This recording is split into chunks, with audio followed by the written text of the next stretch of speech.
नमस्कार। आज हम बात करने वाले हैं एटॉपिक डर्मेटाइटिस की, जिसे कई लोग आम भाषा में एक्जिमा भी कहते हैं। ये त्वचा की एक बहुत ही आम लेकिन अक्सर ठीक से न समझी जाने वाली समस्या है।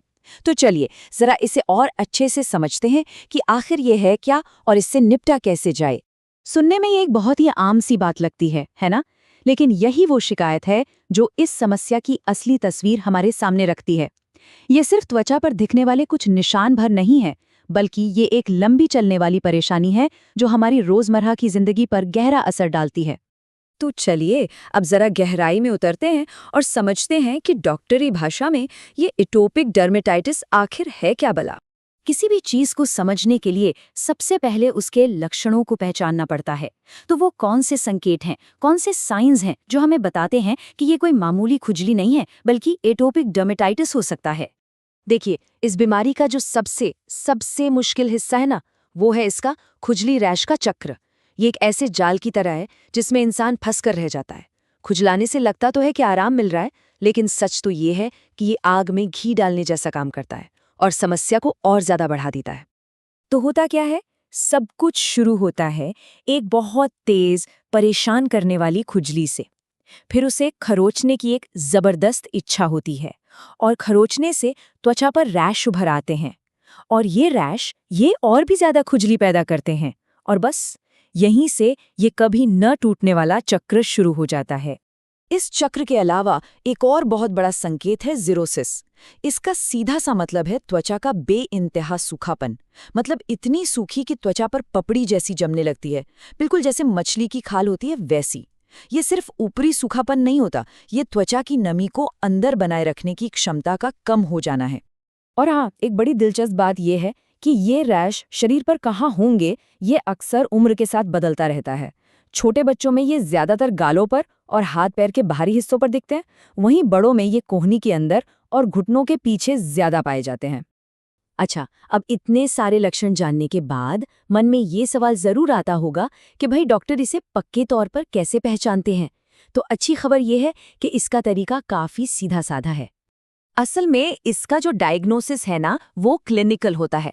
मतलब डॉक्टर मरीज के हिस्ट्री और लक्षणों को देखकर ही इसे पहचान लेते हैं। वो कुछ खास बातों पर गौर करते हैं, जैसे क्या ये खुजली और रैश की समस्या काफी पुरानी है और क्या परिवार में किसी और को अस्थमा या किसी दूसरी तरह की एलर्जी की हिस्ट्री रही है। ये सब बातें जरूरी सुराग होती हैं। हाँ, कभी-कभी सिर्फ कंफर्म करने के लिए कुछ लैब टेस्ट भी कराए जा सकते हैं। इनमें से एक है सीरम आईजीई टेस्ट। अब ये आईजीई क्या है? सोचिए, ये हमारे शरीर का एक तरह का अलार्म सिस्टम है जो एलर्जी होने पर बजने लगता है। एटोपिक डर्मेटाइटिस वाले लोगों में इसका लेवल अक्सर काफी ज्यादा मिलता है। चलिए अब सबसे जरूरी हिस्से पर आते हैं, इलाज। इसका पहला कदम होता है समस्या को अंदर से काबू में लाना। इसके लिए कुछ खाने वाली दवाइयां दी जाती हैं। इसमें सबसे पहले आती हैं एंटीहिस्टामाइन दवाइयां, जैसे कि हाइड्रोक्सिजीन, और इन्हें अक्सर रात में लेने को कहा जाता है। क्यों? क्योंकि रात में जब हम सो रहे होते हैं तब भी खुजली पीछा नहीं छोड़ती और नींद में ही हम उसे खुजाकर मामले को और बिगाड़ देते हैं। ये दवा उस खुजली को रोककर उस चक्र को तोड़ने में मदद करती है। अब अगर मामला बहुत ही ज्यादा बिगड़ जाए तो साइक्लोस्पोरिन जैसी हेवी दवाएं भी दी जाती हैं। लेकिन, और ये लेकिन बहुत जरूरी है, ये दवाएं मजाक नहीं हैं। इन्हें सिर्फ और सिर्फ किसी एक्सपर्ट डॉक्टर की कड़ी निगरानी में ही लेना चाहिए। तो ये तो हुई खाने वाली दवा की बात, लेकिन उतना ही बल्कि शायद उससे भी ज्यादा जरूरी है त्वचा की बाहरी देखभाल। और इसके लिए एक बहुत ही कमाल का और सिंपल तरीका है जिसे हम कहते हैं सोक एंड सील। ये सुनने में जितना आसान है ना, करने में भी उतना ही आसान है और असर कमाल का।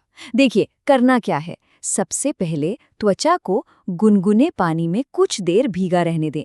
फिर तौलिए से रगड़ना नहीं है, बस हल्के हल्के थपथपाकर सुखाना है ताकि वो थोड़ी नम रहे। और फिर फौरन उस नमी को मॉइस्चराइजर लगाकर त्वचा में लॉक कर देना है। और अब आता है इस पूरे प्रोसेस का सबसे सबसे जरूरी नियम, एक गोल्डन रूल। 3 मिनट, जी हाँ, सिर्फ 3 मिनट। नहाने के बाद मॉइस्चराइजर लगाने के लिए बस यही वो गोल्डन विंडो है। अगर ये मौका चूक गया तो असर उतना अच्छा नहीं होगा। तो पहला स्टेप है एक अच्छा इमोलिएंट यानी मॉइस्चराइजर, ऐसा जिसमें लिक्विड पैराफिन या व्हाइट सॉफ्ट पैराफिन हो।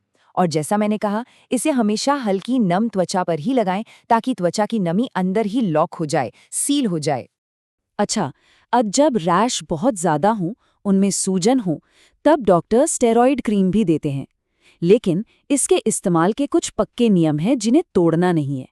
पहला, इसे सिर्फ लाल और खुजली वाली जगहों पर ही लगाना है। दूसरा, इसकी एक बहुत पतली परत लगानी है।